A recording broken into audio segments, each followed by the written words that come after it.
అనగనగా అందమైన కథగా మొదలైన ఈ మనసే నువ్వు లేక జతగా ఉండనిదు తెలుసా ఇకపైన ఈ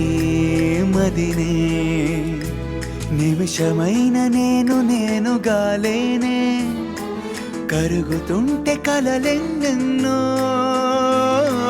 నిన్నలోని నిన్ను వదిలి రాలేనే తరుముతుంటే ఊహలు ఎన్నో వెన్నెల్లో ఆడపిల్లే తన ఈ చీకటై మిగిలనా